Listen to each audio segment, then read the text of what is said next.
Hello, c'est Julien. 2022 est là, il y a de quoi se frotter les mains, puisqu'il y a plein de missions qui sont à pourvoir, et ça va s'accélérer.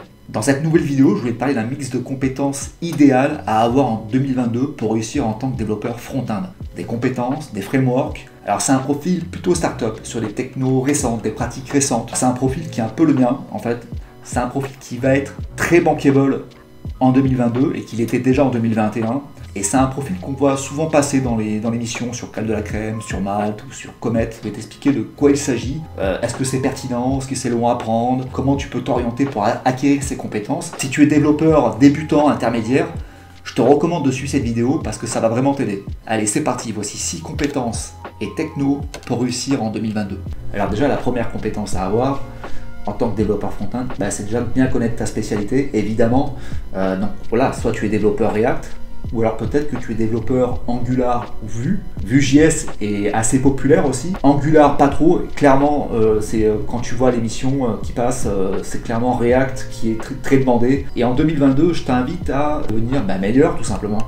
Est-ce que tu connais vraiment la doc de A à Z? Puisqu'en fait, il y a des trucs, tu penses que c'est inutile, que ça ne sert jamais. Par exemple, sur React, par exemple, le use callback, le use memo. Peut-être que tu vas passer ça des fois, tu ne sais pas trop à quoi ça sert. Si, ça sert pour les performances. Ça t'évite de relancer des fonctions qui sont réutilisées en fait. Donc, ça améliore les performances. Bon, voilà, tu as des choses comme ça que je t'invite à connaître. Puisqu'en fait, quand tu essaies des missions qui sont complexes, avec des cultures IT très développées, ou que tu as des bons, tous ces trucs-là, tu vas les utiliser. Donc voilà, déjà bien connaître ta spécialité. React, Vue, Angular, en sachant que clairement il y a plus de missions React sur le marché. Mais ensuite, si tu connais les autres technos que je vais te citer, les autres compétences, là tu vas devenir vraiment très bankable. Alors donc l'autre techno qu'on va souvent passer dans les missions qui est récurrente, c'est Redux. Redux est un state manager, il fait partie des state managers les plus populaires. On entend parler aussi de Mobix parfois, peut-être que tu connais. Celui aussi est assez populaire. Il est parfois préféré à Redux, tout simplement parce que c'est moins verbeux, il y a moins de syntaxe à taper. Donc ça c'est vraiment une compétence à acquérir. Redux était tombé en disgrâce depuis quelques années, là depuis 1, 2, 3 ans. Mais franchement on le va toujours passer dans les missions, c'est un truc qui est récurrent, React, Redux. Alors déjà si tu es dev React ou Vue, Angular, déjà c'est pas mal, tu es bankable.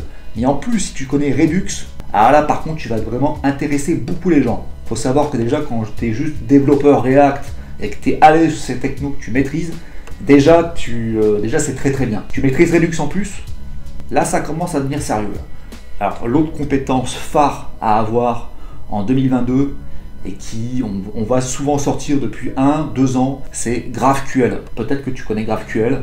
Et plus spécifiquement, ce qui est souvent demandé dans l'émission, c'est Apollo Client. C'est-à-dire que c'est un framework GraphQL qui permet de faire des choses supplémentaires comme du caching, du testing. Alors je vais répondre aux questions que tu te poses sûrement. C'est quoi GraphQL? Est-ce que c'est difficile à apprendre? Et comment acquérir rapidement cette compétence si tu ne l'as pas? Alors GraphQL, c'est un framework qui est ni front-end ni back-end.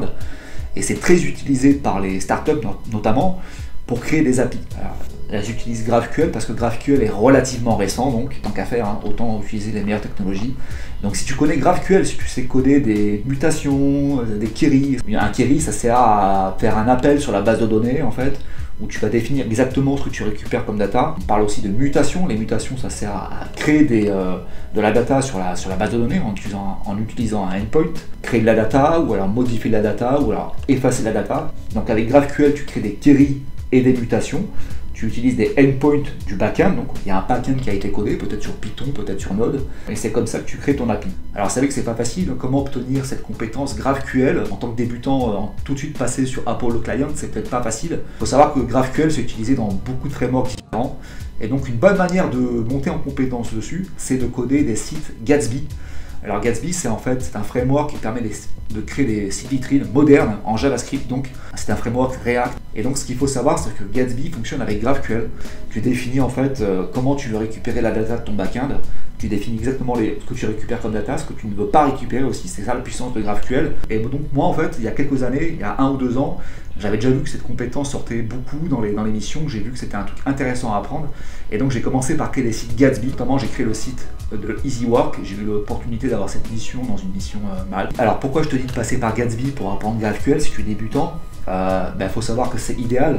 Gatsby ça permet de créer des sites vitrines et généralement quand tu vois des missions passer sur Malte, sur Comet, ce sont des missions qui vont durer 2 semaines, 1 mois. Et donc c'est idéal. Tu vas pas passer l'entretien, personne ne va te passer un entretien technique. C'est des missions, on t'embauche, voilà, on t'embauche sans même te poser de questions en fait. Et donc c'est idéal pour commencer à se familiariser avec GraphQL. Je trouve que créer les sites Gatsby, c'est une bonne manière de commencer à comprendre de quoi il s'agit avec GraphQL. Et ensuite, petit à petit, tu peux passer du côté de Apollo Client.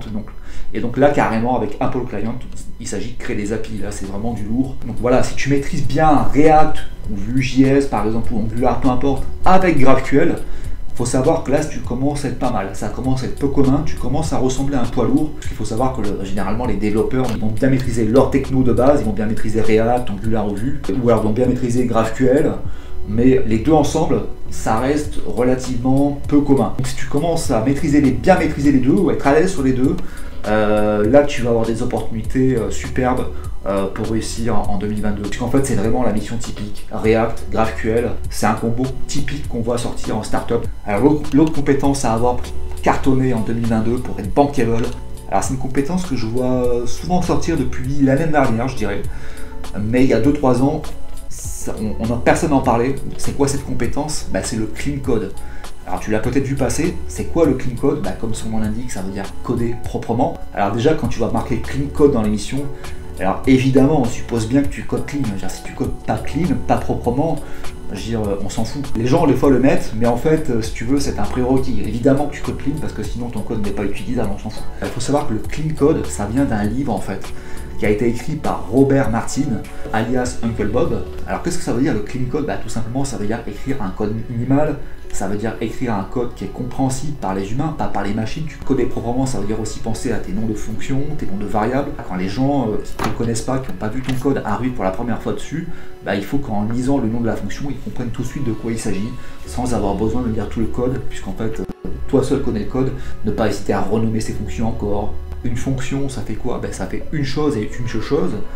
Une fonction, ça a 2 arguments maximum, 3 de manière exceptionnelle. Alors peut-être que tu n'avais jamais entendu parler de clean code, mais peut-être que tu codais déjà proprement, peut-être faisais attention à ta manière de coder. Et donc si tu veux en savoir plus sur le sujet, si tu veux approfondir, je t'invite vraiment à lire le livre de Robert C. Martin, Coder proprement, clean code en anglais. Parce qu'en fait c'est un must-read absolu. Alors l'autre compétence à avoir si tu veux casser la baraque en 2022, c'est la compétence de clean architecture, aussi appelée architecture hexagonale. Peut-être que tu connais, peut-être que tu en as entendu parler. C'est une compétence que je ne voyais pas trop sortir jusqu'à encore 2 ans, je dirais peut-être 1 an. Là ça devient assez récurrent. Pourquoi? Parce qu'effectivement quand on crée un projet web, il y a des problématiques d'architecture à avoir. Et il faut savoir que la plupart des gens ne sont pas bien formés dessus. La plupart des développeurs, quand ils codent sur un projet, from scratch, de zéro, ils se posent pas trop de questions en fait. Voilà, ils vont créer un répertoire SRC, ils vont créer un répertoire componente, lib, hook. En fait, ils créent leur répertoire à mesure qu'ils avancent dans le projet, et puis ensuite, en fait, ils commencent à y avoir des problèmes parce qu'ils n'ont pas bien réfléchi à leur architecture, ou peut-être qu'ils vont vouloir passer sur une autre techno. Et donc, une architecture qui est très populaire depuis quelques temps,